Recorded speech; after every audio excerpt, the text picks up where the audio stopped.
Brit? We're talking about Jill. All right.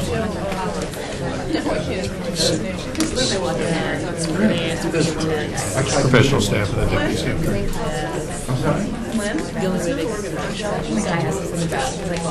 For that, I was Jill Flynn. And I tried to, one time we were working I tried to, he said, oh, we like ran into his son on the phone. I said, okay, we'll meet you and we're going to meet quick. We both like ended up at the wrong place, like a block away from each other. And we did it twice, and then she had to leave Canada. Okay, ladies and gentlemen, I think we'd like to get started. I want to welcome you all to the Woodrow Wilson Center. My name is Jeff DeBelko. I direct the Environmental Change and Security Program.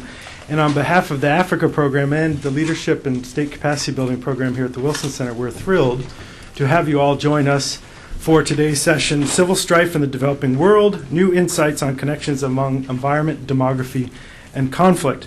We at the Environmental Change and Security Program, which is a 12-year-old program trying to bring together the worlds of environment, population, and security. See, this one is perfect. We in some ways have an informal 2-for-3 rule. If it's pop environment or environment security or demography and security or demography and environment, then we feel it's our business and to facilitate discussion, dialogue on this. But today is definitely the trifecta that Colin's work hits. And it's a thrill for him to return to the center because Colin is a recidivist with us as someone who has really contributed to this literature and I think really pushed it forward in meaningful ways. There are times where there are contributions to this literature that feel as if it's treading water and we're still back in the mid-90s. But Colin Cowell, who will present his new book, States, Scarcity, and Civil Strife in the Developing World, is one who really is pushing it forward. And so we're thrilled to have him come and join us and talk to us about his work. He's an assistant professor at University of Minnesota in political science. We're lucky to have him out here in Washington for a year, where he's on Council on Foreign Relations International Affairs Fellowship and is a fellow at the Department of Defense and Office of Stability Operations. So it's terrific. He's been able to really look at how some of his research is playing out in the real world and contributing to the discussions that are going on at DoD and in the Washington policy context more generally.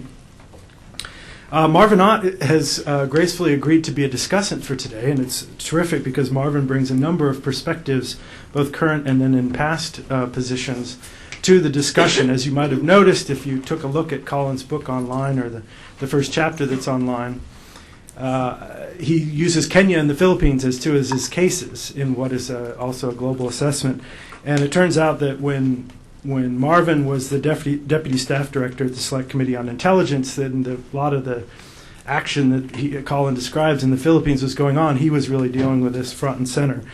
He also has been at the CIA and is currently the professor of national security policy at the National War College, also time at some familiar institutions around town like the Carnegie Endowment for National Peace. I want to just say one word to those of you who might be new to the center so that you know kind of the context in which we're discussing. The Wilson Center is the formal memorial to Woodrow Wilson, created in '68 by an act of Congress as a nonpartisan, non-advocacy forum for bringing the worlds of scholarship and policy together. And so that's really very directly what we're doing with today's speaker and today's discussant. The Environmental Change and Security Program is a 12-year-old program, as I mentioned, that tries to do this dialogue within environment, population, and security, and between practitioners and scholars. And we do that with meetings like this one and publications that you'll find outside on the table, and also increasingly a very active website. So, for example, today's session will be webcast live, and then that video will be archived. So if you hear things that you're interested in sharing with other people today, I will urge you to come to the Wilson Center website and forward that URL to your friends and to your colleagues. As is the case in many of the meetings and activities we do, the Environmental Change and Security Program is very thankful to USAID's Office of Population and Reproductive Health for the support that they provide our program and making things possible and really providing an opportunity for us to stretch our portfolios and stretch our disciplines for dialogue across them, something I think is critical and not done nearly enough in the Washington policy context. So I will turn the floor over now to Colin for an opening presentation, then we'll have Marvin's comments, and then we'll have an active Q&A session. I ask when we do move to that you identify yourself and where you're coming from, but also use a microphone so the folks on the web can hear your question as well. So Colin, please, the floor is yours. Great. I want to start off by thanking Jeff and his staff here at the Wilson Center for inviting me to talk to you today about my new book, State Scarcity and Civil Strife in the Developing World, which was published by Princeton University Press about 6 weeks ago. I need to start off with a caveat that even though I'm a Council on Foreign Relations fellow currently working and doing research at DoD, my views are solely my own and don't represent the official positions of the Council, and certainly don't represent the official views of the Department of Defense. So I just need to kind of get that out there to begin with. My book deals with the challenge of civil strife in the developing world, which I argue represents perhaps the greatest international security challenge of the early 21st century. 3/4 of all wars since World War II have been within countries rather than between them, and the vast majority of these conflicts have happened in the world's poorest countries. Wars and other violent conflicts have killed something on the magnitude of 40 million people since the early 40 million people since 1945, and have killed as many people since 1980 as were killed in the First World War. Although the number of internal wars peaked in the early 1990s and thankfully has been declining ever since, they remain a scourge on humanity. Armed conflicts have crippled the prospects for a better life in a number of developing countries, especially in sub-Saharan Africa and parts of Asia, by destroying essential infrastructure, decimating social trust, encouraging human and capital flight, exacerbating food shortages, spreading disease, and diverting precious financial resources toward war. Compounding matters further, the damaging effects of civil strife in the developing world rarely remain contained within the countries of which they occur. In the past decade alone, tens of millions of refugees have spilled across borders, producing significant socioeconomic and health problems in neighboring countries. Instability has also rippled outward as a consequence of cross-border incursions by rebel groups, disruptions in trade, and the damage done to the reputations of entire regions in the eyes of investors. Globally, war-torn societies have become havens and recruiting grounds for international terrorist networks, organized crime, and drug traffickers. Indeed, one reading of the events of September 11, 2001 is that the world has become very small indeed, and that even superpowers have become vulnerable to the grievances that emanate from developing countries.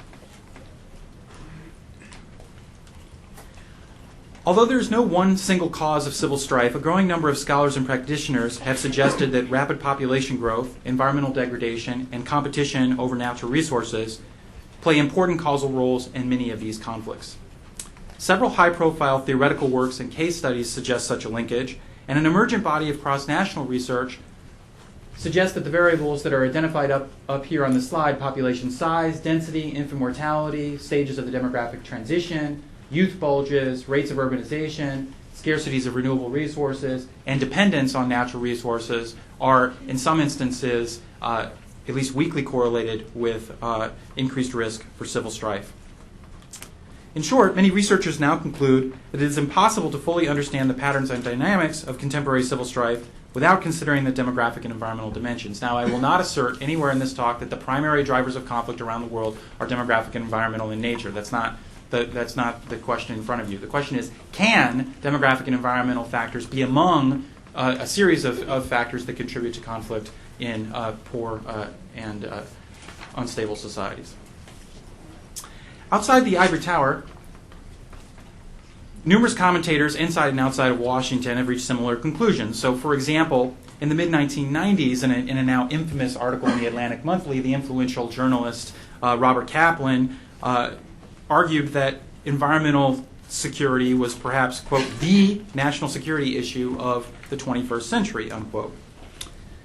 This view gained a lot of traction in Washington during the 1990s, and I'm sure those of you who a lot of you may have heard of the national security strategy for the first time in 2002 when the Bush administration kind of released its statement after 9/11. But this document has been around for a couple decades as a result of the Goldwater-Nichols Act in the 1980s. And during the 1990s, the Clinton administration's version of it consistently included natural resources, environmental degradation, and demographic factors as sources of potential instability in developing countries and potentially sources of challenges to U.S. national security.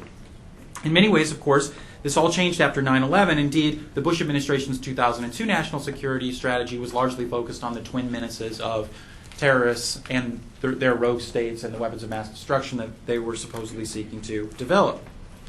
Yet even in the Bush administration, demographic and environmental concerns have not completely fallen off the map. And I give you these two quotes: one from then Secretary of State Colin Powell in a July speech in 2002, and from the most recent national security strategy, which in the wake of the tsunami and Katrina and the earthquake in Pakistan has made clear that environmental factors, at least, are kind of back in the mix of national security concerns that the United States will face in the coming years. So the question is, do population and environmental pressures actually put countries at higher risk of experiencing civil strife?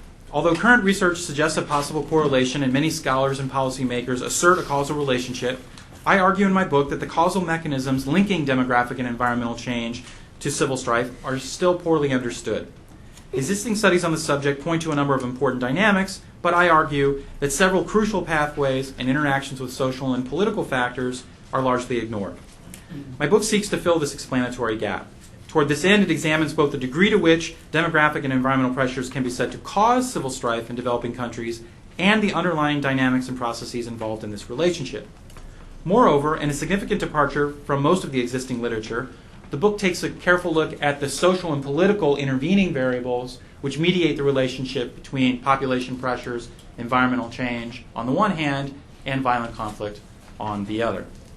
In the remainder of the talk, I won't attempt to convey every nuance and detail in the book. It's very long. It has about 100 pages of footnotes. It's long, in some places quite dry, but hopefully provides support for my argument. But in the talk, I will try to give you a sense of its overall contours and evidentiary support.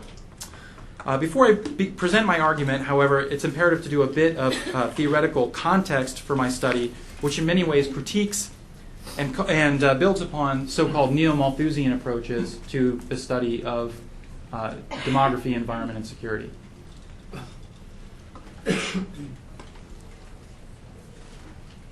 Neo-Malthusians work broadly within the intellectual tradition of the Reverend Thomas Malthus, whose famous 1798 treatise, An Essay on the Principles of Population, argued that exponential population growth would eventually outpace the ability of the planet to provide for human needs. In the contemporary period, neo-Malthusians argue that enormous demographic and environmental changes have combined to place severe pressures on both the natural environment and the world's poor, lowering the quality of life for millions and threatening the political stability of many developing countries.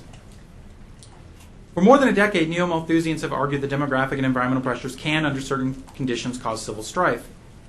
Two major hypotheses have been advanced linking demographic and environmental change to political instability and violent conflict within countries: the deprivation hypothesis and the state failure hypothesis.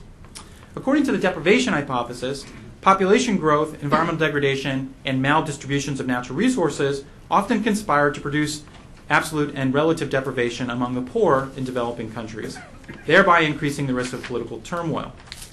In many of the world's least developed countries, rapid population growth contributes to downward pressure on wages, un- and underemployment, and rising levels of landlessness, all of which can exacerbate poverty and income inequality. Rapid population growth, environmental degradation, and unequal resource access can also produce acute scarcities of natural resources. Of particular concern for contemporary neo-Malthusians are renewable resources, arable land, freshwater, forests, and fisheries that can become scarce if they are consumed or degraded at unsustainable rates, or distributed in a way that denies access to certain subsets of the population. According to this hypothesis, as deprived individuals and social groups engage in increasingly fierce competition for dwindling natural resources, certain intergroup and anti-state grievances can emerge, and these can turn violent. I argue that the deprivation hypothesis is problematic in a number of respects. For one thing, it significantly overpredicts instances of violence. After all, if poverty and a sense of inequality were sufficient to cause rebellion, then just about every country on earth would be undergoing an insurgency, and as we know, that's not the case. This is one reason for this is that the deprivation hypothesis fails to acknowledge that individuals contemplating engaging in organized violence, which is really what I'm talking about here, not riots or crime, but organized violence like rebellions, tend to face pretty significant collective action problems. In particular, individuals contemplating joining a rebel army have incentives to avoid risk to themselves and free ride on the efforts of others, since in doing so they can accomplish their goals without taking the risks of actually engaging in armed violence. Moreover, although the deprivation hypothesis seeks to explain a political outcome, I argue that it's curiously apolitical. In particular, it fails to recognize that prospects for violence are substantially shaped and shoved by the strength of the government, or what I will call the state, and the ability of political institutions to offer peaceful avenues for addressing grievances.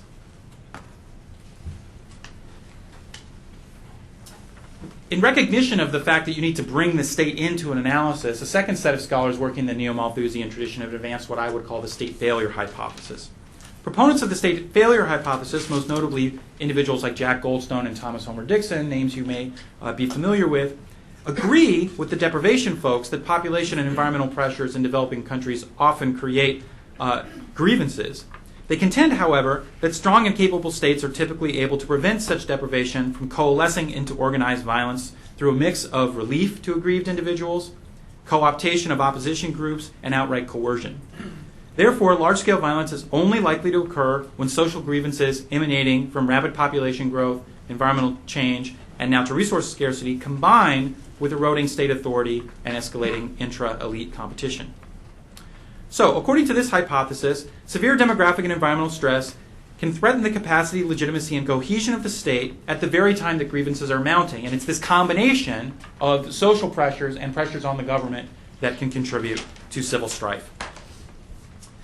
The arguments advanced by individuals like Goldstone and Homer Dixon provide the building blocks upon which much of my own theoretical argument is built. Yet, as currently articulated, I argue that the state failure hypothesis is incomplete in two respects. First, the state failure hypothesis is, while on the one hand, the state failure hypothesis correctly puts the state at the center of analysis, the causal role of the state still remains under-theorized. Existing accounts largely envision state weakness as a permissive factor. That is, when states weaken, it opens up political space that allows rebellion to happen. I argue, in contrast, in my book, that state failure actually provides incentives for escalating violence through the logic of the security dilemma. And I'll talk about that as well. Furthermore, the current state failure hypothesis focuses largely on bottom-up dynamics. That is, it locates the origin of conflict in grievances in society that are directed upwards toward the state and are facilitated by the fact that the state is weak. I argue that this is one pathway to conflict, but not the only one. And one of the dynamics that I point out is that there are a number of conflicts around the world in which the states themselves are the primary drivers, where state elites, leaders within the government, seek to exploit rising grievances in society to pit societal groups against one another, and that this pathway to violence also has to be recognized. The existing state failure hypothesis also suffers from a second limitation, and that is that it doesn't do a good enough job in identifying and systematically incorporating the social and political factors which mediate the causal relationship between demography and environment on the one hand and conflict on the other. And that's something that I try to address in my book. All right. In my book, I define the causal variable or the independent variable as demographic and environmental stress, which is a composite variable encompassing rapid population growth, the degradation and depletion of renewable resources, and maldistributions of these resources. The justification for analyzing population growth, environmental degradation, and unequal resource access together stems from the fact that empirically there's a high degree of causal interaction among these three factors. And due to this interaction, I contend that it would be difficult and probably fruitless to study the components of demographic and environmental stress, or what I will now call, from this point forward in my talk, DES, in isolation. So I don't do it. Instead, I analyze them as a syndrome of sorts, a set of interacting challenges that under certain circumstances may threaten political instability in developing countries. Before I go any further, however, it's important to emphasize that I do not argue that DES directly or deterministically leads to civil strife. Rather, I contend that the causal relationship is always complex and mediated by social and political factors which make conflict more or less likely. I argue that demographic and environmental stress can produce several kinds of strains on society, including rising scarcities of renewable resources, increased economic marginalization, and demographic shifts, in particular youth bulges and rapid rates of urbanization. These pressures, I argue, can ratchet up the level of absolute and relative deprivation experienced by disadvantaged individuals and increase the pool of grievances directed against the state or other societal actors. Simultaneously, agreeing with folks like Goldstone and Homer Dixon, DES can also undermine the capacity, legitimacy, and cohesion of the state. DES can increase the demands placed on the state to invest in costly assistance, services, and development projects, while also eroding economic productivity and the ability of the state to deliver on to meet these demands. As government revenues become more limited, the administrative and coercive capacities of the state are likely to decline, as well as the state's legitimacy in the eyes of disadvantaged groups. Intrastate cohesion may also be placed in doubt as state elites and their supporters begin to compete for shrinking resources and bicker over the best way to respond to rising societal grievances. I contend that these pressures on society and the state generate two stylized pathways to conflict: state failure and state exploitation. The first pathway, a bottom-up pathway, is what I call state failure, and it's a modified version of the state failure hypothesis that's already prevalent in the literature. I argue that as the state's administrative and coercive capacity, its legitimacy, and its cohesion decline, it can generate an enormous amount of insecurity among social groups who normally depend on strong, neutral state authority to provide economic and physical security. State weakness encourages groups from across the social spectrum, including remnants of the declining state itself, to engage in what I would call self-help strategies designed to ensure their economic and physical survival. However, as each group acts to preserve its own security, their actions, even if purely defensive in nature, can inspire fear in others. This is what international relations scholars refer to as the security dilemma. They typically refer to this as a situation that exists in the international system between states that compete for power and security under anarchy. I argue in the book that this is a situation that also occurs within states when social groups are left to fend for themselves. The inability of groups to trust the motivations and commitments of other social groups in an ever more anarchic context, I argue, creates a volatile social climate in which small actions and incidents can spark spiraling hostilities resulting in violent anti-state and intergroup conflict. Moreover, I contend that the security dilemma that emerges as the state weakens is likely to be particularly acute under conditions of severe demographic and environmental stress for at least two reasons. First, resource scarcity, economic marginalization, demographic shifts, and the associated grievances and competition that they engender produce a host of additional threats to the economic and physical security of individuals and groups that get layered on top of those that are produced by the weakened state and the condition of anarchy itself.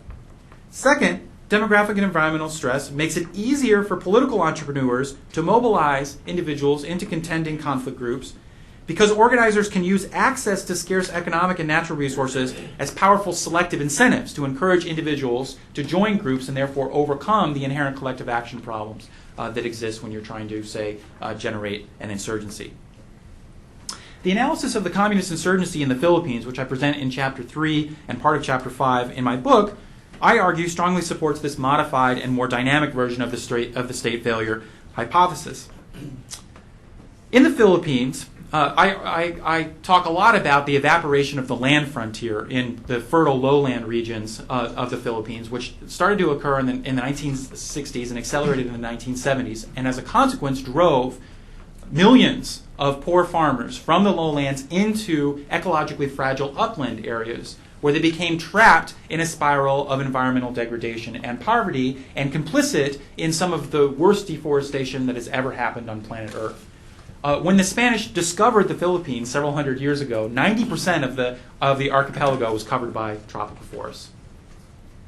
At the beginning of the 20th century, 70% of the island chain was still covered by tropical forests. By the 1980s, somewhere in the neighborhood of 20% of the Philippines was covered by forests, which represents some of the most rapid and extensive deforestation in the history of the world. I argue that rapid population growth in the lowland and upland areas, environmental degradation, especially severe deforestation and associated soil erosion and coastal degradation, and extreme inequalities in land distribution led to increasing poverty and deprivation from the 1960s onward. Demographic and environmental stress also placed significant strains on the Philippine state under Marcos. Population and environmental pressures generated escalating demands on the Marcos regime to invest in costly rural and urban infrastructural projects. At the same time, population growth, environmental degradation, and resource inequality ate into domestic savings and undermined economic productivity.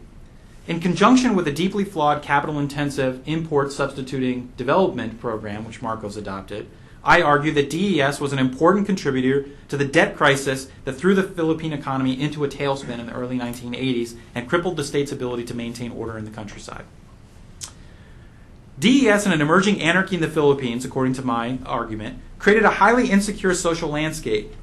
Groups across the entire social spectrum, including poor peasants and fishermen, urban slum dwellers, and indigenous tribal communities, as well as landlords and the organizations and individuals within the Marcos regime itself, experienced growing economic and physical insecurity. And as these groups jockeyed and positioned themselves to ensure their own survival, the self-help strategies and dynamics familiar with the security dilemma, I argue, took hold. Dire economic insecurity brought on by demographic and environmental stress and the absence of social services drove poor Filipinos and indigenous communities in ever-increasing numbers into the waiting arms of a small but highly motivated band of communist rebels, the Communist Party of the Philippines and its associated army, the New People's Army, or NPA. The CPP and NPA promised land reform and a fundamental reordering of Filipino society and appeared to offer the poor the last best option for survival. But as more poor flocked to the CPP and the NPA, the threats to the regime increased. The regime responded by supporting vigilantes and associated militia groups in local areas that engaged in human rights abuses. Right? And they used an overstretched and poorly trained military to try to police the island chain against a rising communist insurgency, which of course drove more poor into the arms of the communists, who threatened the state more, and you see how this action-reaction spiral happens. So it's not just that the weakening of the state in the Philippines allowed rebellion to happen. The weakening of the state in the Philippines created a spiraling dynamic in which insurgency grew to quite a large extent. In fact, by the mid-1980s, the Communist Party of the Philippines was the largest non-governing communist party in all of Asia, fielding tens of thousands of fighters in the field, engaging in a civil war that ultimately cost perhaps 40,000 Filipinos their lives. I use some other cases in the concluding chapter of my book, including Chiapas and the Civil War in Somalia, to provide some additional examples of this dynamic, but I'm not going to talk about those cases now because obviously we don't have a lot of time, but I'd be happy to talk about them in the question and answer period if you're interested. The second pathway to conflict is what I call state exploitation. State exploitation involves primarily top-down causal dynamics and can occur at levels of state weakness far short of total state collapse. Rising grievances and intergroup competition stemming from demographic and environmental pressures, if left unchecked or unchanneled, can actually pose significant threats to elites in control of the government. In conditions of growing state weakness, elites may fear that their grasp on the reins of power is slipping away and may engage in desperate strategies, including stirring up inter-ethnic, tribal, sectarian, or class conflict as a way to divert attention from the regime's failings, stir up and keep the regime in power as a supporter of one group against the other.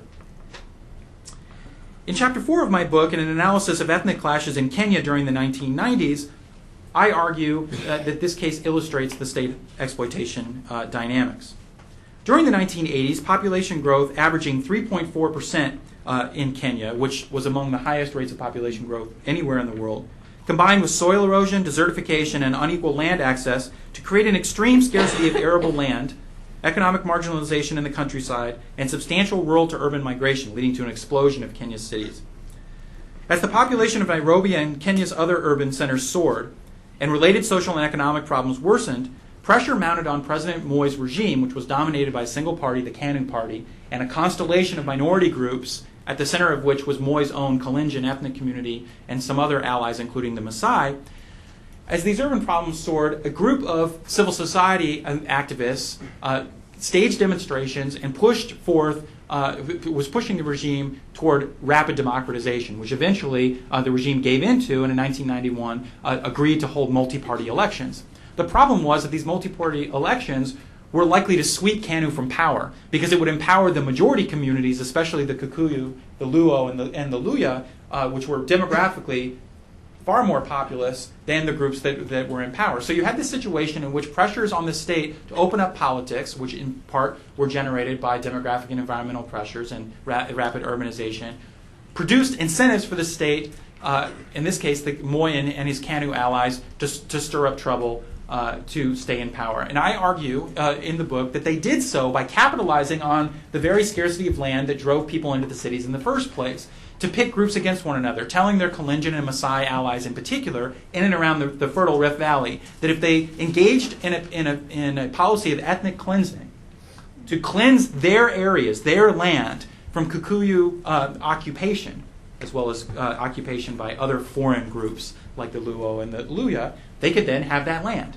So they capitalized on this land scarcity to stir up violence. Similar dynamics occurred again in 1997, but this time at the coast, and we can talk about those if you're interested. But in both situations, the Moi regime sought to solicit the support of so-called indigenous communities to rally them to defend their land against foreign invaders. And the resulting ethnic clashes throughout the 90s killed somewhere in the neighborhood of 1,500 to 2,000 individuals and displaced hundreds of thousands of individuals.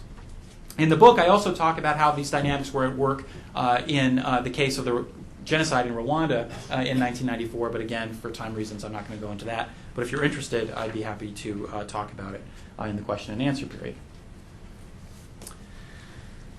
I now want to talk a little bit about the intervening social and political variables that mediate the causal relationship.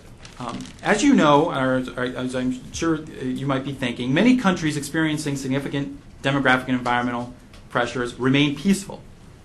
So the key to success of any theory of demographically and environmentally induced civil strife is to identify the conditions which make violence more or less likely.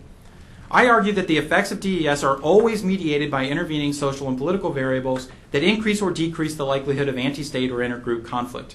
In particular, I point to two such intervening variables, what I call groupness and institutional inclusivity. What I call groupness represents the degree to which a given society is sharply cleaved along ethno-cultural, religious, and/or class lines. Countries with high degrees of groupness tend to be heterogeneous societies in which individuals give their primary allegiance to relatively distinct, non-overlapping, non-cross-cutting identity groups in order to provide for their basic needs. Societies with low groupness, on the other hand, are either homogeneous or, much more often, heterogeneous societies that have numerous overlapping and cross-cutting group affiliations. So that while you have lots of groups, you have a Venn diagram of sorts where the interests and identities of the various competing groups pull against one another. I argue that high groupness increases the likelihood of state failure conflicts, primarily because strong group identification contributes to conflict group formation by encouraging individuals to conceptualize costs and benefits in collective terms, and by embedding individuals within a web of interconnected social relations that facilitate conditional cooperation, which is necessary to get people to join rebel groups. High groupness also eases, I argue, the ability of political entrepreneurs to target discrete communities for organizational purposes, to mobilize them to conflict. These effects greatly improve the chances that individuals will overcome the inherent collective action problems associated with organized violence, and as a result makes violence more likely.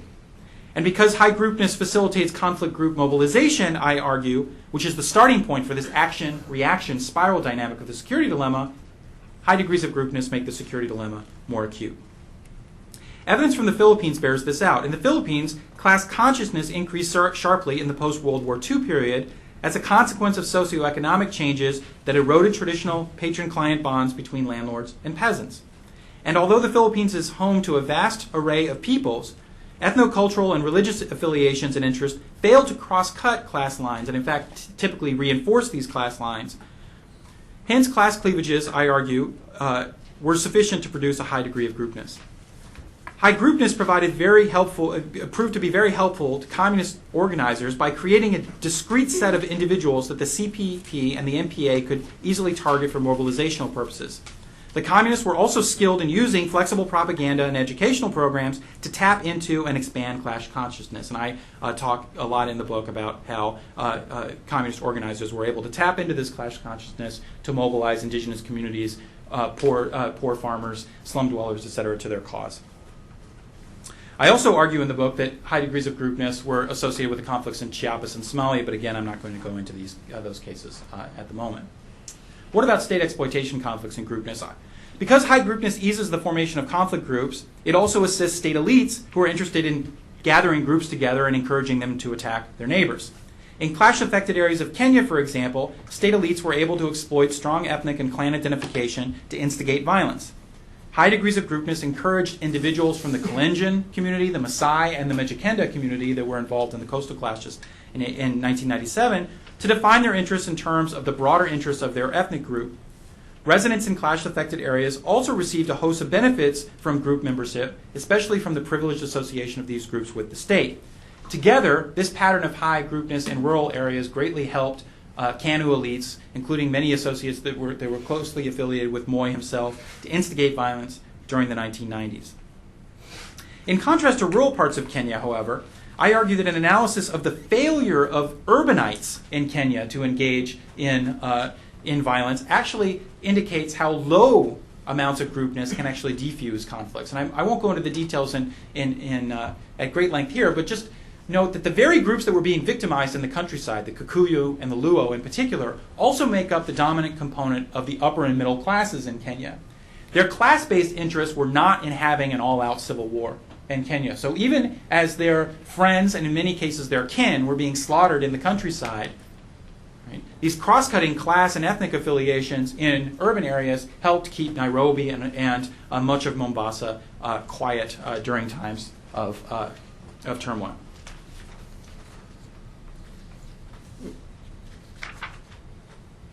Sorry.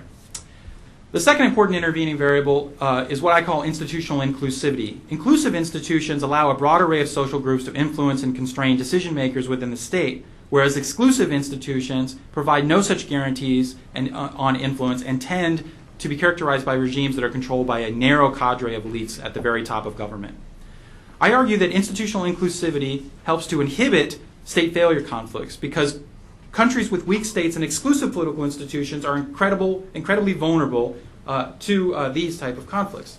In such circumstances, the weakened state will be decidedly tilted towards a narrow slice of society, and those that are left out have very few institutional pathways through which to express their grievances. And so they typically take the extra institutional pathways. Think of this. You can either suffer silently, you can protest against the government, but because of the country's exclusive institutions, there's almost very little probability of success, or you can join a rebellion. The third option, while not ideal, may appear better than the first two. I argue that in the Philippines, you see a situation in which Marcos's exclusive institutions, his authoritarian regime, shut peasants and other communist supporters out of the political process, leaving them no alternative but the extra institutional alternative represented by the communist rebels. In contrast, when Marcos was overthrown and democracy started to evolve in the Philippines, you quickly see the Communist Party of the Philippines fracturing and support for armed insurgency drying up, which suggests that as the institutions become more inclusive over time, that rebellion is less likely. Institutional inclusivity also matters for state exploitation conflicts, and this is pretty easy to describe.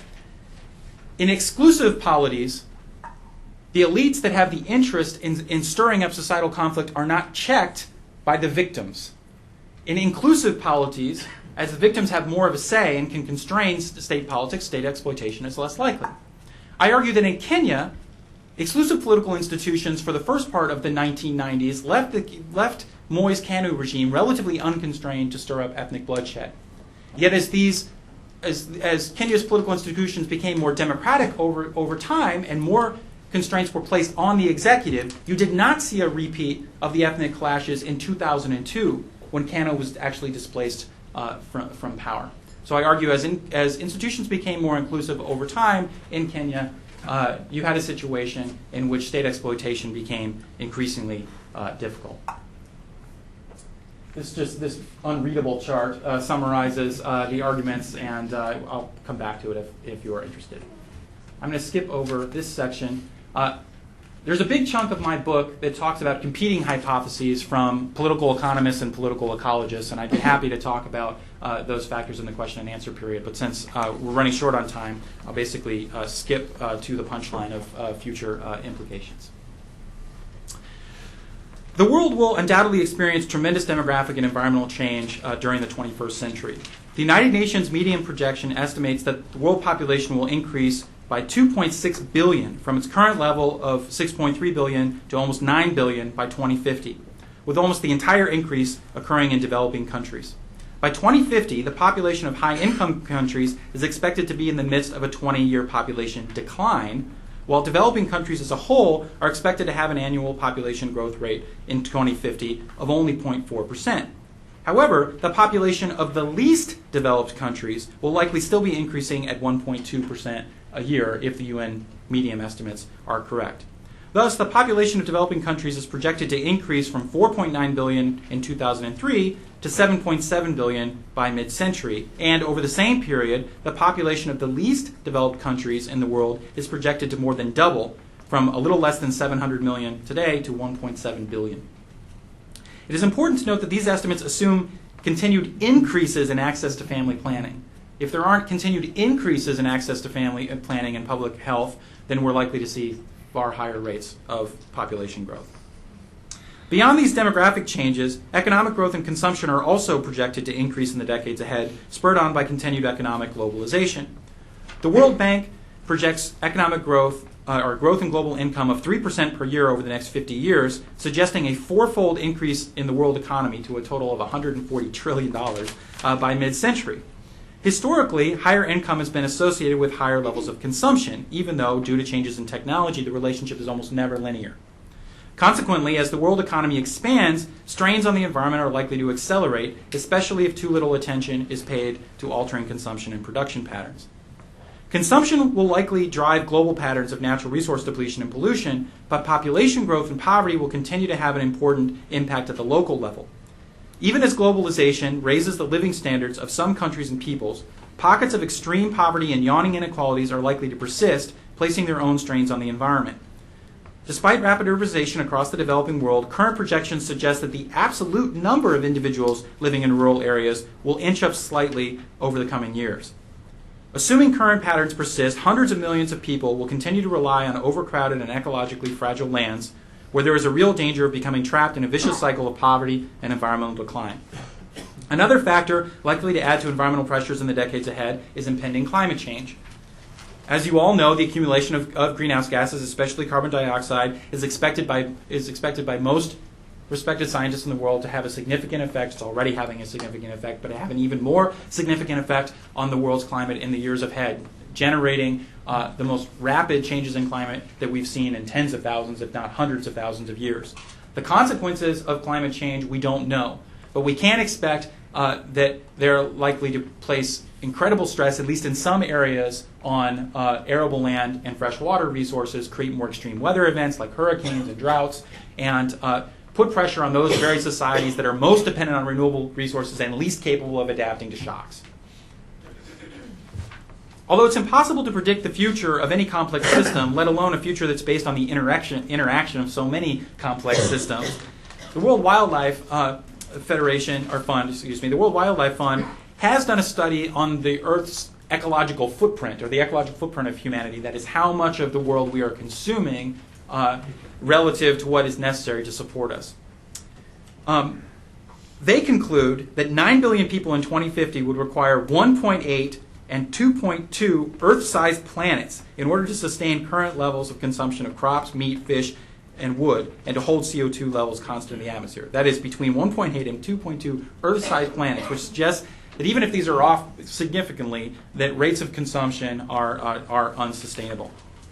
What are the likely implications of these environmental and demographic changes for the developing world? Well, if the analysis of my book is correct, mounting demographic and environmental pressures will raise the risk of turmoil, especially in the world's least developed countries, where fertility rates are expected to remain high, environmental degradation and inequality will remain or worsen, and stagnant economies set the stage for failed states and predatory violence by state elites.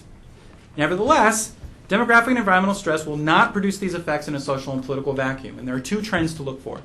One is the trend in democratization. The interesting thing about democratization is that its relationship to instability is actually curvilinear.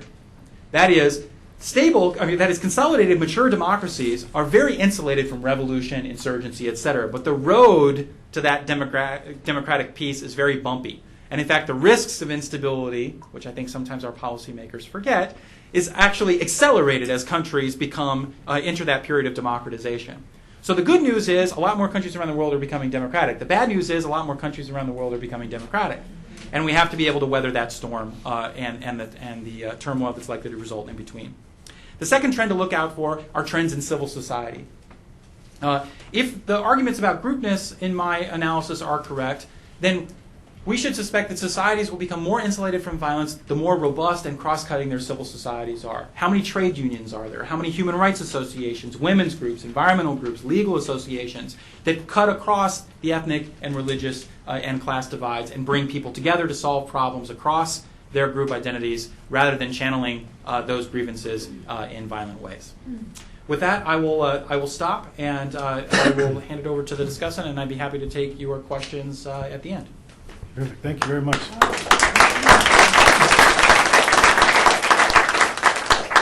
Colin, it's a lot that you have in the book, but I think it's necessary, and this is part of what is the improvement that I think you've done from where we were in the mid and late 90s in this research, in that you went the extra step to address the intervening variables and to explain why in urban areas, or why in rural areas but not in urban areas, some of these things are really part of what pushes us forward. Well, as I mentioned at the start, we're very fortunate to have Marvin Ott, Professor of National Security Policy from the National War College, as a discussant. As we heard, there's a lot about the Philippines, for example, in Colin's book, and the fact that Marvin was grappling with these as a staff member of the Senate Select Committee the Select Committee on Intelligence means that we can hear from the practitioner's perspective and how dealing with these problems as well. So, Marvin, please, the floor is yours. Thanks, Jeff. Time is fleeting, so I'll try to be pretty brief. I'll also start with, I guess, a short prologue. In many respects, I'm not the best person to be a commentator on a book like this, which is incidentally very good. It's very rich, it's complicated, and it has, what I like about it is it has a full respect for the almost infinite complexity of the realities that we're dealing with out there. And while it is methodologically ambitious, it does not overpromise, and it does not, for example, with regard to predictive theorems and quantification of variables and things of that kind. As I say, I'm a questionable discussant in that I am not a student in depth of this literature. I guess my one claim is to have been interested in this subject for a very long time. I think way back when I was a professor at Mount Holyoke College in Massachusetts, I inaugurated the first college course in the country on this subject. But that was a long time ago, and I've done a lot of different things since and only occasionally dipped in and out of this literature. So I don't pretend to have a exhaustive knowledge of it. I will say that my impression in those occasional sort of forays into it is I didn't like the literature very much. I thought it was too monochromatic. I thought it was too determinate, too prone to deterministic sort of pronouncements. I thought it was too simplistic. I thought it didn't appreciate the contingent complexity that we're talking about here. And Colin's book does that. And so in that regard, I tip my hat to him. I think it's a considerable achievement. So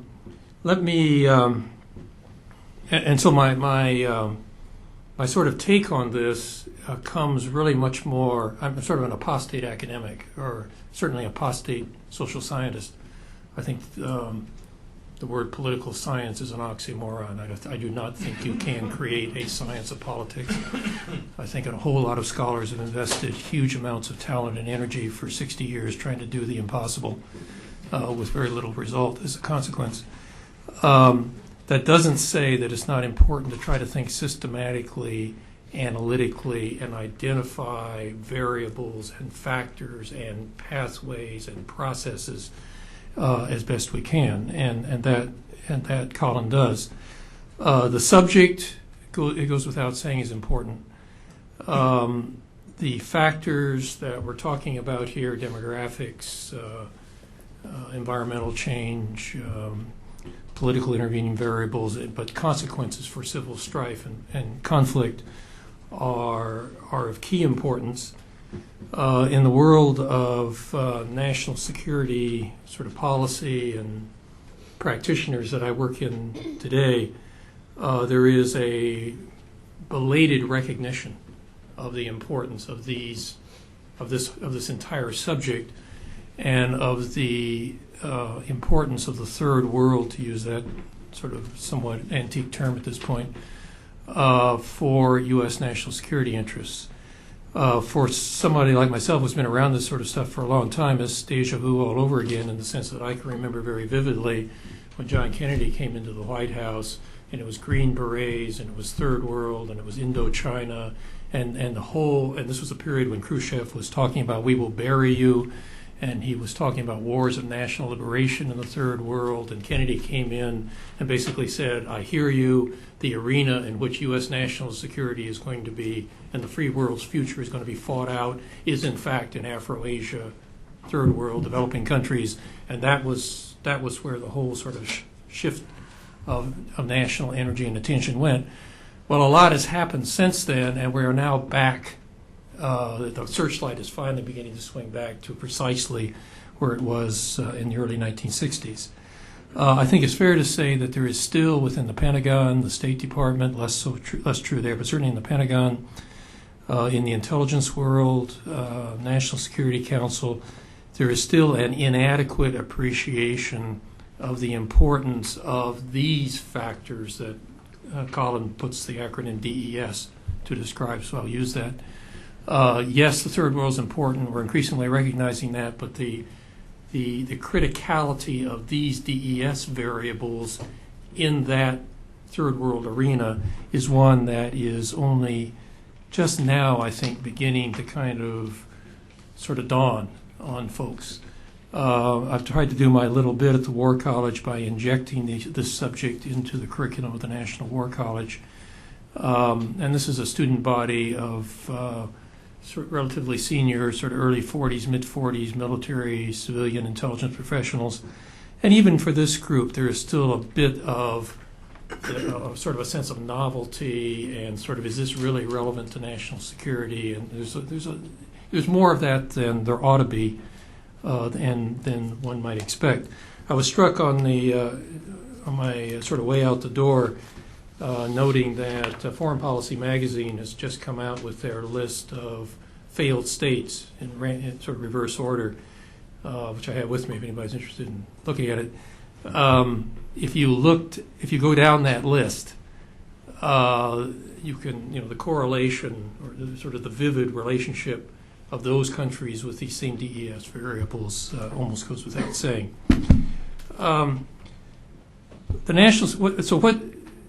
So having said this is important, the book is important, spent about 2 minutes just trying to address the question of what does the national security community need with regard to this subject area. I think it's fair to say that that community, the community of practitioners, does not need elaborated theories. There's neither the patience for it, nor, frankly, is there confidence in their utility. But there is a need to have a much better sensitivity and understanding of the multiplicity of complex variables at work here, as Colin has identified, and some sense of how the various pathways of causation and influence may operate, and some real appreciation of the idiosyncratic differences in cases. And where I sort of come out with, in terms of a sort of a bottom line, I guess, is I would hope to see over the next few years a much larger, and in fact you're starting to see it, a much larger investment by the Pentagon, CIA, elsewhere in the national security establishment in an understanding of specific cases, arenas, contexts, the Bangladeshs, the Pakistans, the Colombias, the Haitis, internal to China, Nigeria, so on. I mean, it's a long and rich list, and you're just now beginning to see sort of the national security establishment sort of wake up to the notion that area expertise that is sensitive to this kind of range of knowledge and variable is in fact important. Which is not to say that every conflict out there, every civil conflict, is going to be deemed relevant to U.S. national security strategy. Most of them will not. We have ongoing carnage that seems to have an indefinite lifespan in the Congo, and that there is zero chance that you're going to see the U.S. Marines going into the Congo. So they're going to be, there's going to be a Yellowstone phenomenon where the fires are going to just burn and burn and burn in significant parts of the world. But some of these are directly relevant and requires the sort of area expertise, I think, that I've talked about and the kind of analytical judgment that Colin brings to this. Let me just finish with a couple, I'm not sure these are even criticisms or even nits, but just a couple thoughts with regard to methodology, which I've already indicated is not my strong suit, and I'll make particular reference to the Philippines. And as Jeff indicates, in the early, mid, late 80s, I was in the thick of the late Marcos period and post-Marcos and Cory and People Power and in and out of Manila and all of that. So I have at least some fairly vivid personal impressions of what that all amounted to. Couple of thoughts. First of all, there are this almost goes without saying, there are major data problems that will confront anybody trying to peel back the onion in a way that Colin has tried to do in the Philippines and Kenya. Data is very hard to come by, and there's going to be a very large requirement for a lot of people to spend a lot of hours getting their boots muddy out in the field doing field research to try to begin to put together some of the database that will actually be meaningful in a great number of these countries. Secondly, I am struck by the importance of the political variable. This will be my last comment. Colin emphasizes it. I guess I would emphasize it even more.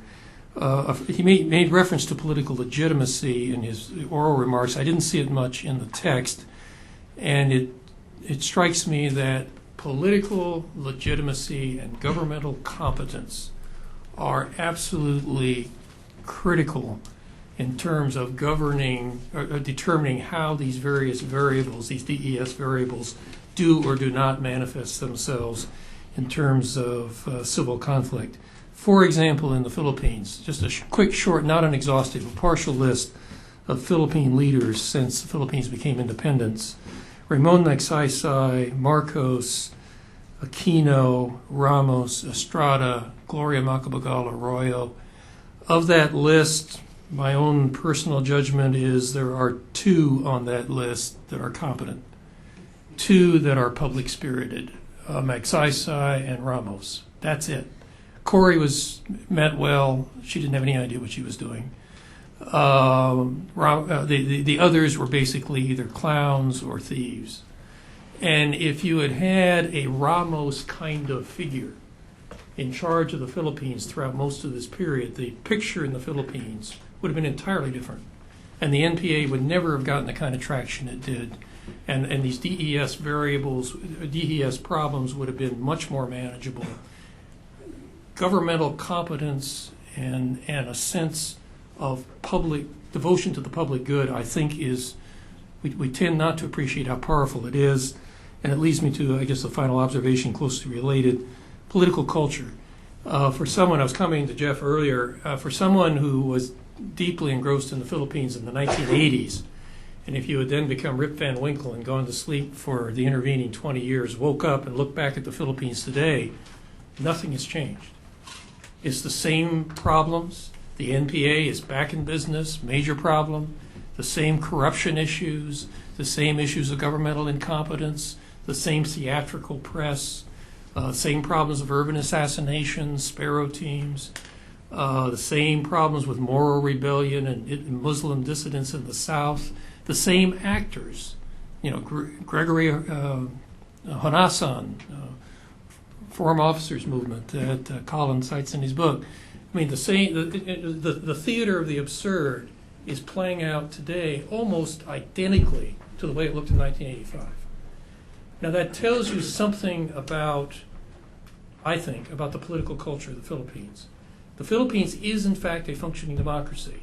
They have elections. The votes are counted. They're counted more or less honestly. They're tabulated. The winners win. The losers lose. The mechanics and the institutions are all there, and it doesn't work worth a damn.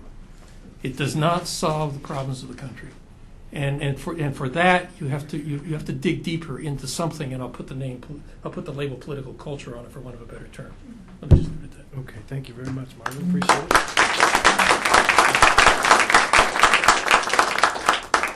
Terrific. Well, I'd like to move to a discussion period.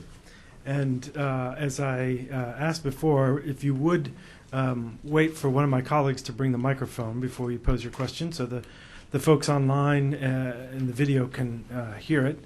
So why don't we start with Stuart Patrick back here in the right. Todd? Yes, Stuart Patrick from the Center for Global Development. My comment picks up on some of the discussants' points. Colin, in your diagram, and granted, you probably can only go through so much in a brief presentation. Most of your causality tends to go from left to right, and I was interested in how the DES variables then have this sort of mediating or intervening variables that include either sort of state failure or weakening, or on the other hand, sort of state exploitation. And I was wondering if you could say a little bit about how those might actually feed back, obviously, to the underlying DES variables, and whether or not you have some examples from the case study in that, because I also am interested in the degree to which this sort of a generic weak state capacity, which may be a response to what you're talking about, could actually to feed back into to make the problem worse, in a sense. Stuart, before you give the microphone back, can I put you on the spot as someone who recently had to deal with these issues at state policy planning to comment on, in some sense, as Marvin has, in terms of how high or low or not at all these issues are being grappled with from that perspective? Sure. Well, I think that, and I'll pick up on some of the comments you made about state failure, which are not exactly the same as Colin's thesis. I think Colin's thesis actually really gets at some even deeper issues that are probably more far removed from analysis. Frankly, after 2002, there was a real sense from the national security strategy, a growing recognition that weak and failing states, for instance, were increasingly part of increasingly the core threat to U.S. national interests and some of the spillover effects that they generated. That being said, I think that the administration has been grappling for about the last 4 years to actually try to put that insight into practice, to actually start thinking about some of the deeper causal roots and variables. But frankly, most of the time that you start dealing with the issues that Colin is dealing with, it tends to be in sort of one-off National Intelligence Council or Bureau of Intelligence and Research seminars, at Meridian House that deal with these things. There was one in September that I participated in on sort of non-traditional threats to U.S. national security, but it's the only time that people really start to deal with some of these deeper dynamics. So, with foreign assistance reform, with a growing appreciation of the problem of fragile states, I think you're starting to see a growing appreciation of this. But one of the problems is just the time frames. At AID, which has a longer time frame, you might get an emphasis on these deep structural roots. When you deal with something like, a place that's at the tyranny of the inbox, like the State Department, you don't tend to get people as interested or as multidisciplinary, I should add, to be able to grapple with these questions. Yeah. Thank you. Well, we can ask our AID colleagues here whether they actually get to think long-term or whether they're run by their inbox as well. Why don't we collect a couple more and then let Colin respond to a couple. So, Susan? Mm-hmm. Thank you. I was interested in both your presentation and your discussion about it. But as a person who's supposed to be part of, you say, trying to find some solution to some of these, I was struck by the absence of, so what are feasible approaches to dealing with any of this? And it reminds me of the old social capital. It's not that old, actually, but there's been work to define what is social capital and how does it influence how successful groups are in reaching progress. But I still haven't seen a coherent thinking about how to change social capital, like political willingness to grapple with problems. So I think what we desperately need are true practical ways in which you don't, having looked at a situation in 20 years, you won't walk back and see the same thing 20 years later. Thank you. So what are the next steps in turning this into practical interventions on the ground? Okay, terrific. Is there another one that we want to feed into the mix and then give Colin a chance to respond? Rich Sincata? Rich Sincata, Population Action International. Colin, I wondered if you might expose some of your thinking on the Rwanda issue and what happened there, because there seems to be a set of parallel theses about how that evolved, and some of them do not include democracy or environment, despite the fact that there are parallel threads that focus entirely on those. Okay, Colin, why don't you take those three? Yep. Okay. I wanted to say one thing on to kind of reinforce something that Marvin pointed out about looking at the foreign policy list, which is the list of failed states, which I believe is generated by the Fund for Peace, if I'm not incorrect about that one. And there's a proliferation of failed state lists going around town, but similar states kind of rise to the top of the list. From a U.S. policymaking perspective, however, let me throw out a couple names: the Philippines, Kenya, Egypt, Indonesia, Nigeria, Pakistan, Saudi Arabia, the Palestinian Authority. What do all these countries have in common? They are all centrally important to U.S. national security because they're all related to the war on terrorism, which even this administration, has put up as the number one factor that we should be concerned about. Al-Qaeda has operated in all of these countries. Okay, what else do they have in common?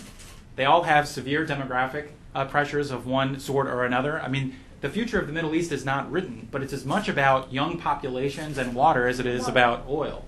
Okay? It is very much about oil, but it's actually about a bunch of rentier states that have corrupt, skewed development trajectories that don't employ very many of their people, and whose people subsist on other natural resources, in some cases like fresh water, that are dwindling considerably. Okay, so I put that out there, that there are a number of states, even if you don't kind of, as a U.S. policymaker, care about all the failed states, maybe Cote d'Ivoire doesn't keep you up at night, there are other states where this syndrome may be in play, that even those at the National Security Council should think about.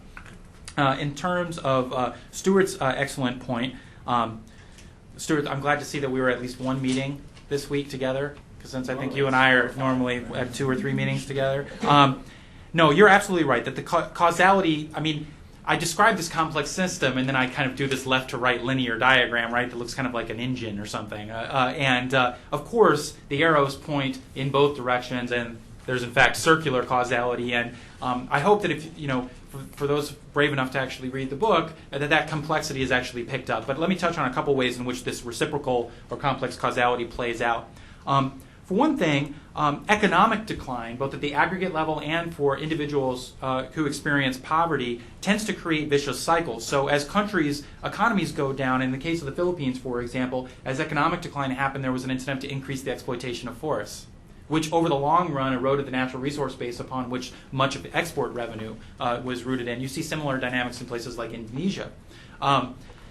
At the micro level, individuals who are engaged, who happen to be severely impoverished, so say people living on $1 or less a day, also happen to live in the most ecologically fragile areas traditionally: coastal, semi-arid, arid, highly sloped hills and mountainous areas that are prone to erosion and deforestation, and oftentimes get caught in this trap whereby, in their desperation to eke out a living, they overexploit local resources, which destroys the base upon which their economic livelihood depends. They then move on to the next ecologically fragile area, and it repeats itself. And I talk about this cycle in the Philippines and Kenya. The weakening of governance authority, of course, also matters because as governance weaken, they're less able a lot of times to enforce environmental regulations. And you saw this in the Philippines with the weakness of the forestry ministry. You see it in China today where there's the state has uneven competence in being able to regulate pollution.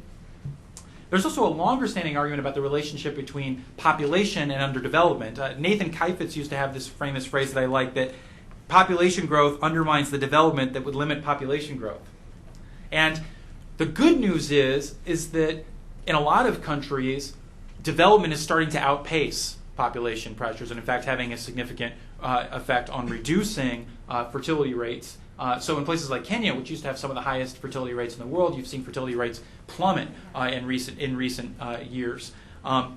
That said, there is still a large chunk of humanity in the least developed parts of the world where high fertility rates, poverty, and underdevelopment are contributing to a reinforcing cycle. In terms of Susan's argument about feasible solutions, I used to be just an ivory tower person and didn't really care. I'm sorry, Susan, where are you? So I can talk to you, say. Thanks. But since I've been working for a year and a half in Washington, I care at least a little bit more, although I'm not sure I have all the answers for you. But let me mention a couple. One of the ways in which hopefully this book points in the right direction, at least compared to previous, a lot of previous work, which was overly demographically and environmentally deterministic. If you read that early neo-Malthusian work, the solutions appeared to be, well, family planning and sustainable development. Okay, well, as we know, these are hard, and they're long-term solutions.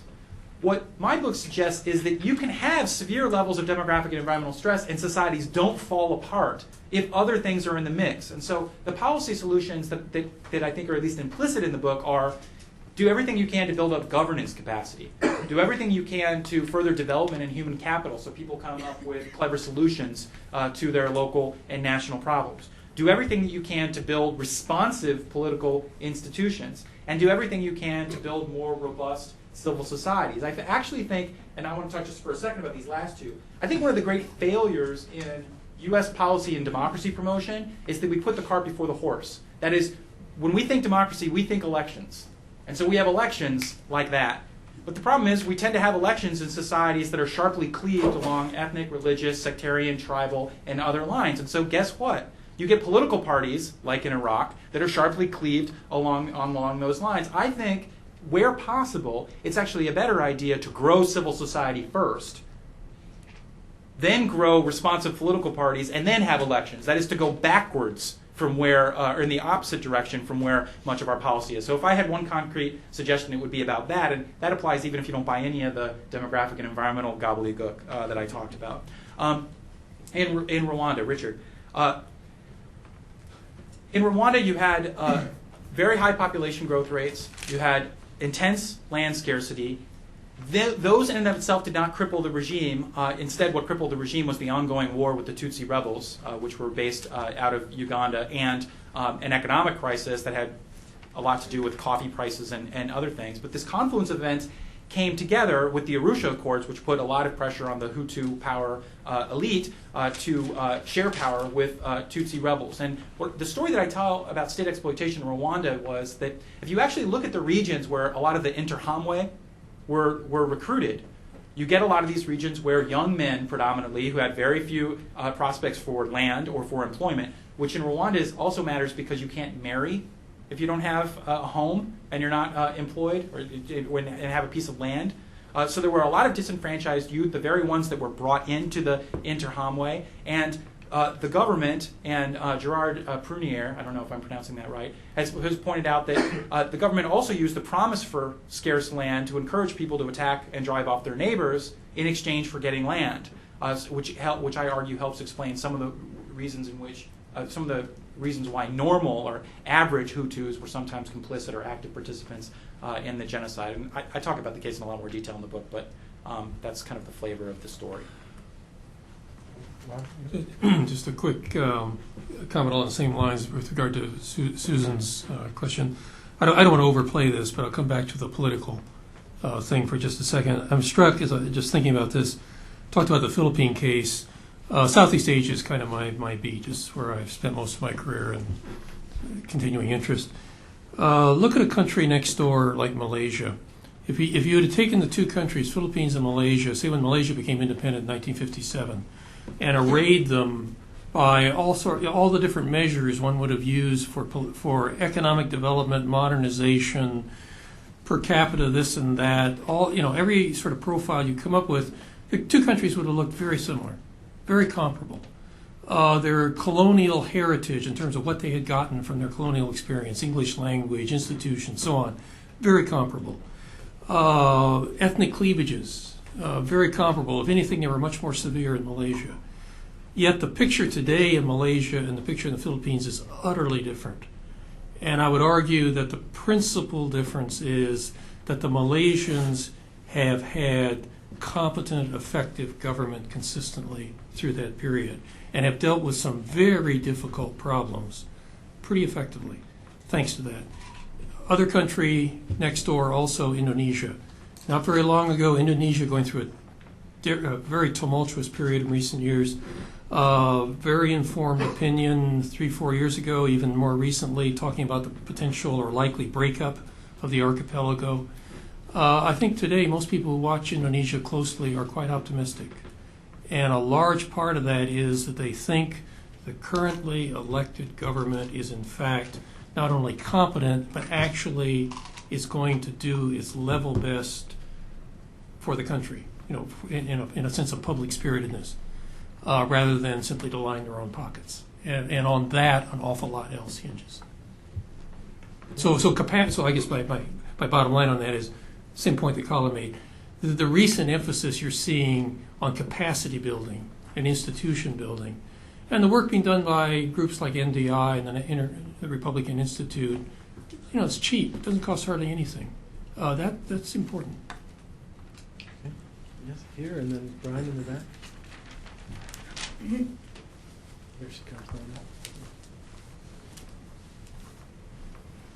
now. My name is Nadia Saad. I am retired from the World Bank, where I was an environment specialist working on the Middle East, on water. And since I retired, I'm working on Islam and all the miseries. Anyway. So you have written a very, very important book. I have a very simple question first to ask you. What discipline would you put that in?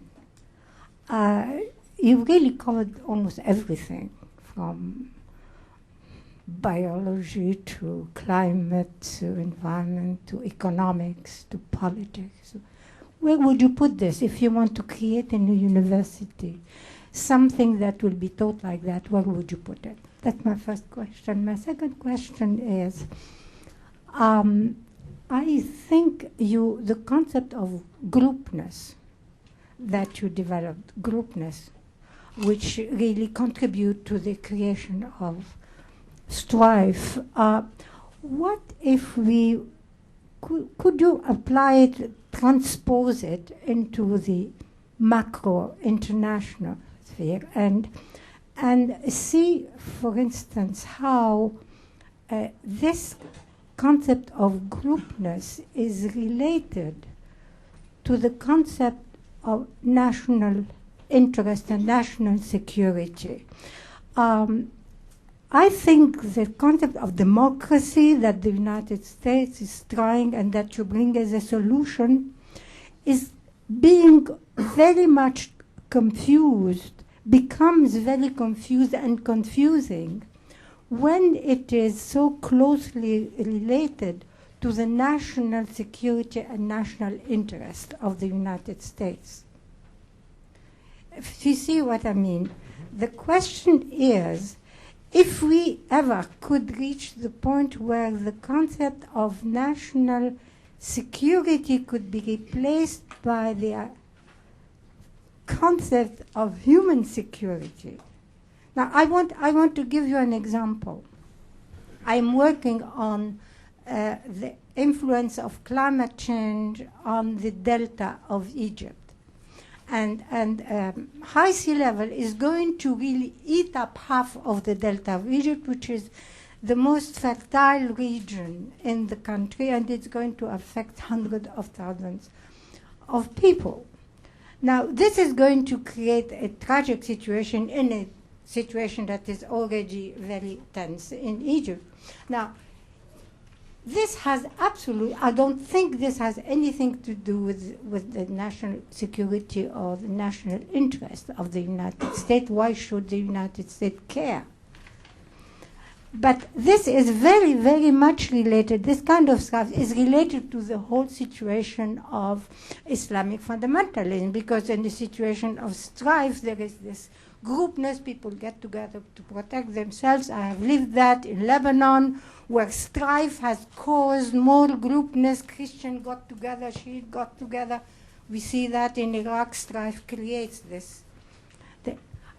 Could you think of transposing your theoretical framework to a global situation? Thank you. Thank you. If we could go to the back to Brian Greenberg. Thanks, Jeff. Brian Greenberg, Winrock International. I'm not familiar with your book, so forgive me if I'm missing something, a point that you make in there.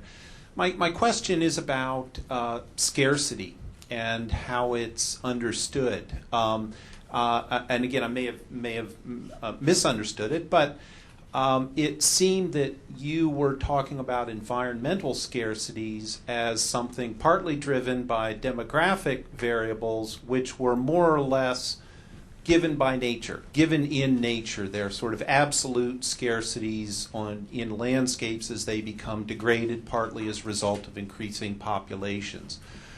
But in an important sense, scarcity in a modern globalized economy is given by economic signals, and things which may have previously had little or no value become traded and therefore become immediately scarce. And an example I'm thinking about in the case that you cited in the Philippines was, for example, the impact of Chinese fishing vessels in Philippine waters, in essentially creating empty oceans in vast areas of what had been very productive fisheries, but once open to international trade and access through vast industrial fishing fleets, essentially pushed Filipino fishermen onshore and began to create a more negative dynamic for the reefs that we're all familiar with. So that's it. Scarcity is a social and economic construct. And just a quick additional point is that it seemed to me that there may be one important actor missing, or at least underemphasized in your presentation, which is transnational economic interests, which operate beyond or certainly outside of state security interest frameworks, and yet, in our own case, for example, have become so interpenetrated with perceived state interests that states are defending transnational economic interests. So I'm thinking, for example, Nigeria, oil issues in the Nigeria Delta, and then, of course, we could get into Iraq if we really wanted to make ourselves miserable. Okay. Colin, Okay, great. Those are all great questions. What discipline would you put this in? That's a really good question, and it actually speaks to an identity crisis that I've had in a whole long time of working on this. In fact, because it's part politics, it's part economics, it's part environmental science, it's part development, there's so many parts of it. I was constantly bumping up against my intellectual inadequacies, because every time I would want to make an argument, or I realized that I don't know anything about that, and would have to kind of teach myself at least up to the third grade level on some of these things to go forward. In terms of curriculum, which is kind of how I heard you going there, I mean, it fits in political ecology, political economy, security studies, global studies. It would really depend on the venue. And my answer would be all of the above, or wherever you can. And I mean, it's inherently interdisciplinary, so you should plug into the parts of the curriculum that already work that way. And geography would be another area here, the natural sciences. So that's my brief answer there. Conceptualizing groupness at the international level. The one way to think about it is in terms of the kind of liberal internationalist argument for interdependence. that is economic interdependence and the interdependence of civil society groups, as stitching together connections that are both above and between states but aren't mediated through the state, and I guess sometimes below states as well. And the argument being, at least that liberals have claimed for a long time, is the more interdependent the global society is, the more constituents for peace you have, because this is actually the contrary argument to your multinational corporations indictment, which I read as negative. I mean, on the peace side of things, the more countries' economies are intertwined, liberals have traditionally argued, the more constituents for peace there will be between states, because war is bad for business.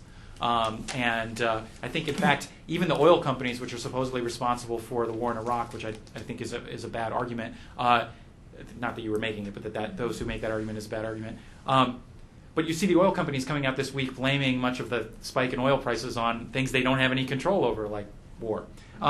Anyway, that's neither here nor there. But the solution would be kind of the interdependence at the transnational level. Your national security versus human security question, part of me is ambivalent about human security, because the way human security is usually talked about is that it's everything that affects well-being, and from a social scientific perspective, that means that car crashes and HIV/AIDS are lumped together with nuclear proliferation, and I find that it's kind of an apples and oranges thing.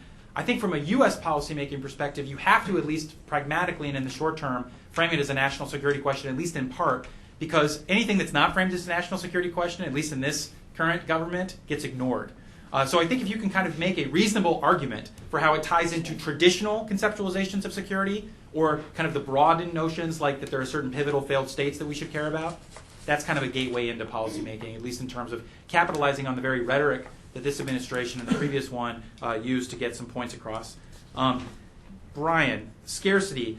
In my book, I go bend over backwards numerous times to argue that this is not a natural or deterministic notion of scarcity, but rather is a complex relationship between natural and social. I call it a natural social argument, which is also something that I believe Thomas Homer Dixon calls his argument that as well. And in the discussion of the Philippines and Kenya, I go back and forth between how is land distributed, what's the colonial legacy, how does the current political economy, including, say, the international economy for forestry products, which affected the Philippines, illegal importation of logs by Japan. They're all of these things. My answer to you is that these kind of social and political economy variables, in some cases, they completely manufacture scarcity. I mean, two good examples are conflict diamonds and illicit drugs, which are two resources that people fight over, are scarce for completely artificial reasons. In one case, because there's a cartel that controls the diamond supply, and in the other because most societies have declared that cocaine is illegal. And so its illegality generates price-induced increases in artificial scarcity.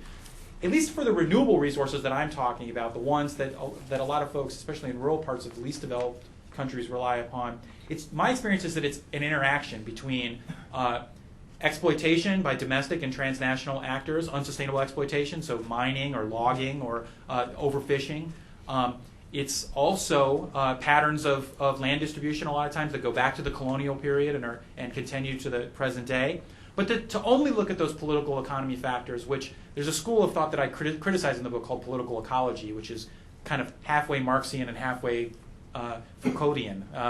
And I argue that they go so in the opposite direction of emphasizing that nothing is natural, that nothing is outside the political economy, that they just ignore a bunch of factors that matter for generating scarcity in the world, including demographic pressures, including environmental degradation. So my argument would never be that these natural so-called variables are completely natural, or that they're the only ones that matter, but that they always interact with the political economy, and that's why I kind of had that triangle where how I envision my variable is always that kind of syndrome of factors. Other thoughts or questions or comments? Dick Smith, can I also put you on the spot as somebody who has grappled with these issues from inside both the intelligence community and the State Department, in terms of, and as someone who has seen the ups and downs across administrations and can talk about continuity and differences among them? Yes, you can, I guess. Yeah. You don't have to, actually, it was a rhetorical question. The presentation was, I think, very valuable, and it's a book I look forward to seeing. It does there's a lot of continuity to what you've done under your aegis, Jeff, and it just sort of fills in some of those blanks between things. I think that's very useful. In terms of the interesting question of what do we do about it, or how do you react to these factors, I think one of the things that seems to me to be something we have to take into account more is that some of these factors are sufficiently intractable. If you look at some of these countries, like Nigeria and some of the Middle East countries, yes, you should maybe try to nudge them in directions that are a little more competent, perhaps a little more democratic regimes. It might help a little. But I think one of the big mistakes that we make sometimes is to think we can go in and by nudging those variables fix the thing. These aren't fixable for a long time. We're going to have to live with a unmanageable youth bulge in the Middle East. We're going to have to live with an unsettled situation in Nigeria for a long time, and there's nothing going to fix it. So you have to, in terms of developing a policy, think about how do you on the margins, how can you help the situation get better? That's fine, but fundamentally recognize it's not going to get a lot better for a very long time, and you're going to have to live with that and sort of manage your policies so that you somehow can get along with a situation that is, I think when you look at the factors involved, pretty intractable. Can I say one thing about that? I think that's a good point. I think that particularly in this country, we have delusions of lots of things. Empire, grandeur, we're an empire now, we create our own reality, that type of stuff. Which I think is utterly ridiculous and historically, even the most powerful countries have limited ability to remake and reshape other societies, and I think the realist in me would say you're right, and there are countries that in a sense should be triaged. That is, this is basically, if you get to the end of Bob Kaplan's article and book, this is basically what he says. There's some basket cases which are so badly basket cases that the international community should basically let them collapse, don't pour money down a rat hole, and instead you can, again, a realist could say you should quarantine them or try to manage the spillover effects, the neighborhood effects. I think this is the judgment that the international community has made in the case of the Democratic Republic of Congo, for example. That said, the humanitarian in me says we should do some things at the margin to make a real difference in the real lives of individuals, but we should be humble about the fact that we're unlikely to make Nigeria into this kumbaya, everybody will love one another, perfectly consolidated democratic place. So I kind of think we should try. We should make a difference where we can, but we should plan for the worst, which is if things don't go the way they go, we're going to have to have a contingency plan for managing the neighborhood effects. Can I ask a follow-up question? Sure. And okay, go ahead. Yep. My question was that what do you do in a situation where you have a very extreme situation, strife? The solution is, or the problem is inequality in the environmental sense. There are countries who have water, countries that don't have water. And whatever you do in terms of economics and politics, this is something that has to need some more creative solutions and more on the macro way. You see, what happened in Saudi Arabia, where the situation was so extreme. I lived 1 year there. You cannot solve the problem of Saudi Arabia. Think of the situation before oil. I saw kids who were 15 years old who had never had their head washed since they were born. So this is a situation where the people themselves have to find a solution, and their solution was to invent a world elsewhere where there was water and trees and life. So you have to think in this situation in global terms, not in terms of economics and labor and exchange, but in terms of how do we resolve the problem where my country doesn't have water, your country has, and I will never reach the level of well-being which your country has. Sure, Marvin. And let me just put a question out there because you may have an answer as well, which is, it seems that a number of the points that have been made argue, particularly when addressing the demographic and environmental variables, but also these larger development variables and the political institution variables, that it takes a long time and we need to be modest in what we are trying to do. Although I would take issue in some place, Colin's comment a bit earlier in terms of the difficulty of some of those interventions. I think if we have time, we can make a real difference, particularly on the demographic side. Some of the environmental ones are difficult, but even there, given enough time.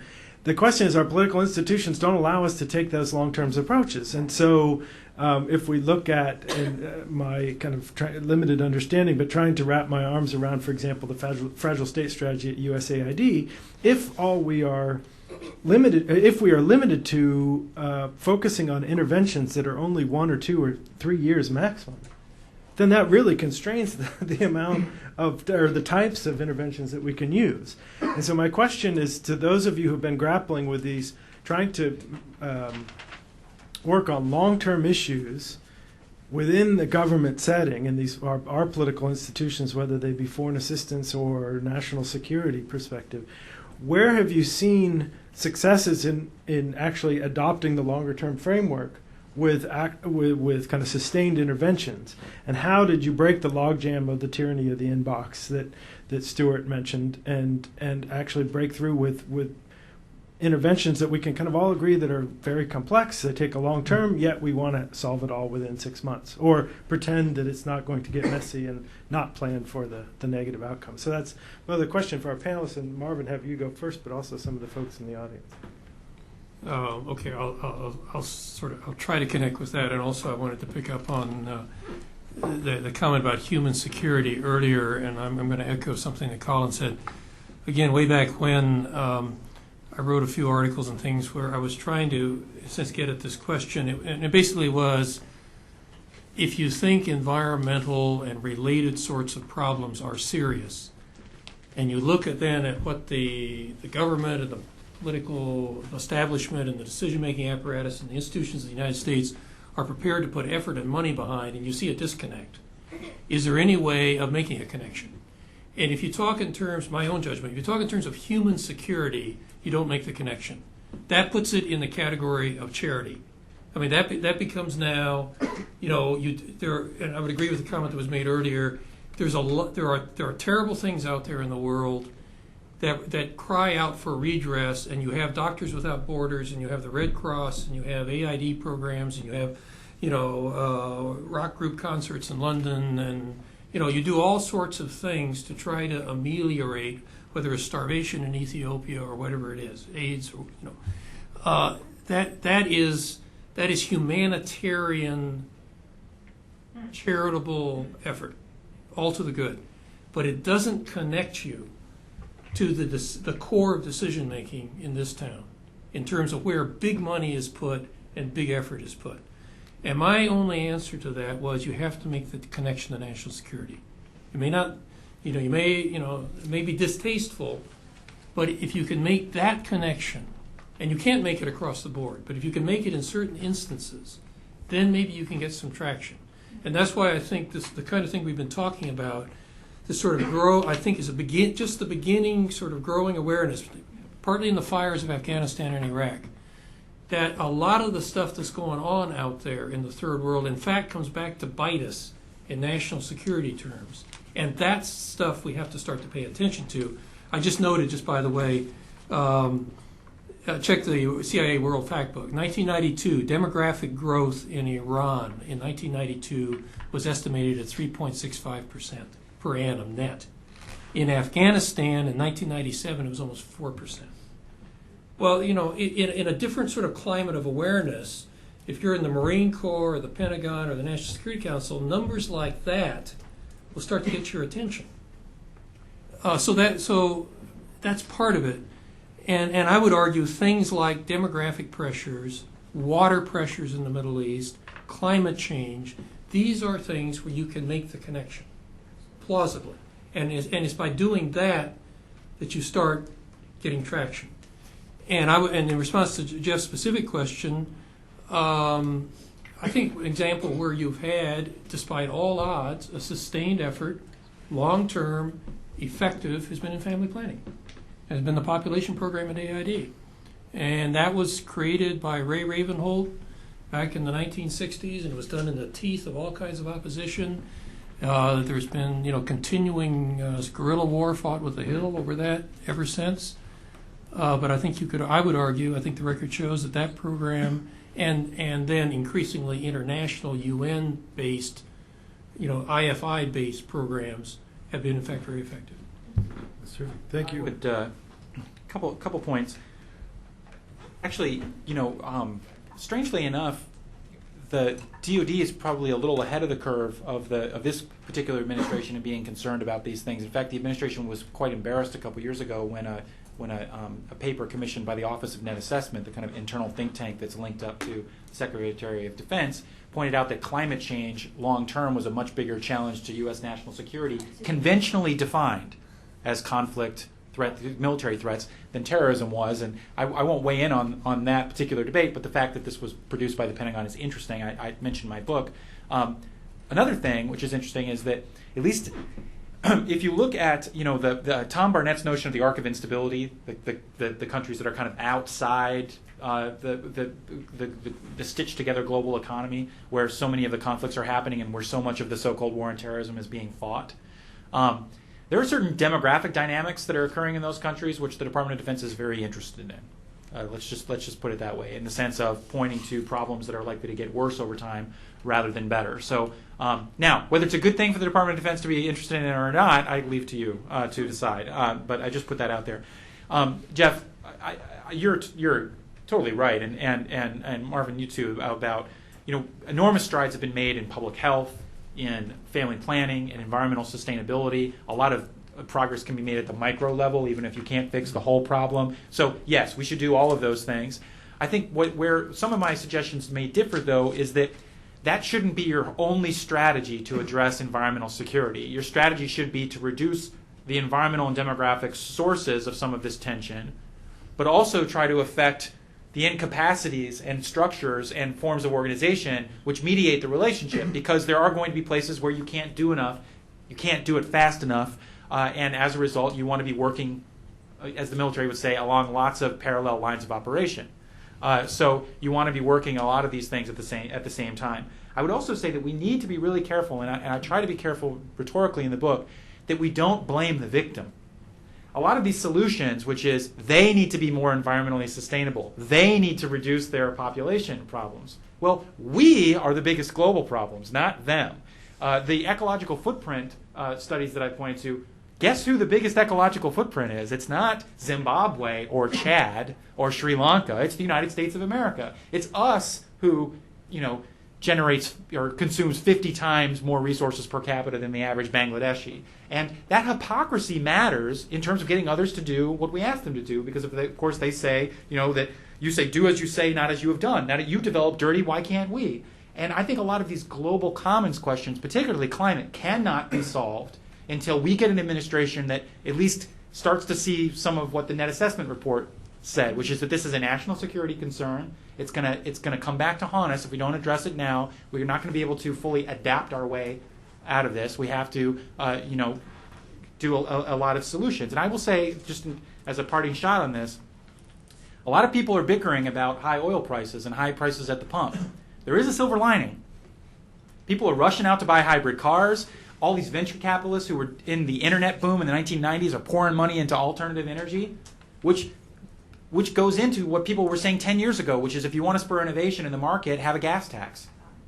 All right, can you imagine if you go back in time 3 years ago, and if you had said to somebody, we're going to put a $2 a gallon gas tax and raise the price of gasoline to $3, you would have had economists coming out of the woodworks that said our economy will collapse. We will go into a depression if the price of gasoline goes up to $3.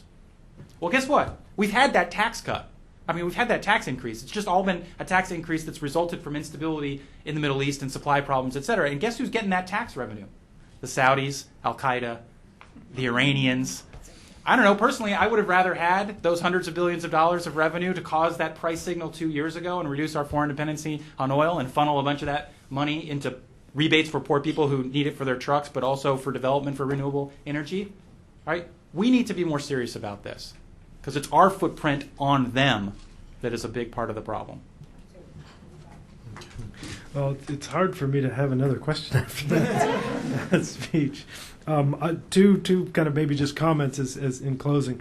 One, it's interesting, Marvin, that you cited I think it was early 90s data on Iranian growth rates and matched that with, again, this my taking issue with Colin in terms of differences. Part of what happened because of, at some point, there was a total switch in attitude in terms of going from pro-natalist to very strong family planning in Iran, and so that there still are going to have and will continue to have a large youth bulge, but have dramatically reduced fertility rates there. So it is something that, although the lag may be there, we can, with interventions, make a real difference in a hurry. And the other, Colin, maybe for an offline discussion, I think part of the next step of what we have to do when you say, for example, the Defense Department is interested in demographic variables for better or for worse, is go the next step to break it down. So we're not just looking at rapid population growth rates and trying to reduce that, but going the further step with youth bulge and differential growth rates, and maybe the whole sex ratio questions, whether that's here or there. And in some of our reports, we have both argument for, and Rich Nkata has a good review of Valerie Hudson's book suggesting that perhaps it's not something that we worry about in the security context as much. But that's the next step, as well as going to Susan's point about then how do we fashion interventions on the ground to address them. I will say just one quick thing on that point. In the DoD, this is actually exactly how the issue of demography gets talked about. It's not just the Malthusian population explosion argument. In fact, primarily it's things like the demographic implosion in Europe and the relationship that has on allies, or the relationship that has on Muslim immigration pressures that occur because Europe as a civilization is imploding because of its demography, and they're only going to get young labor predominantly from Muslim-dominated countries. And much of the war on terrorism problem is a Western European and Northern European problem in many respects. So that has DoD folks scratching their heads in lots of ways. Not that they can do anything about it, but at least they're concerned about it. And pandemics, whether it be creeping ones like AIDS or ones that might explode on the scene like bird flu, are getting tremendous attention by national security folks. Again, that's a demographic implosion argument, not an explosion argument.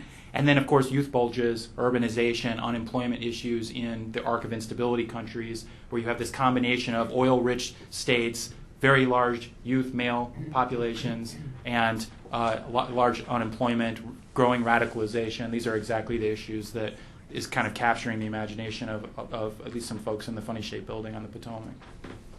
Good. Marvin, final comment? My final observation, I was remiss in one sense that I made some at least skeptical comments about my take on some of the sort of academic and literature-related work that's been done in this field over years.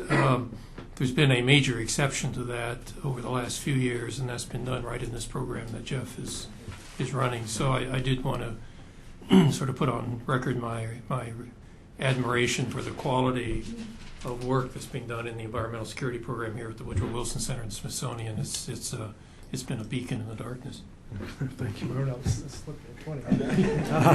Thank you. I appreciate that. And Allison, make sure you get that part down for the notes, right? Okay, terrific. Well, Marvin and Colin, thank you both very much, and thank you, folks in the audience. We look forward to future discussions.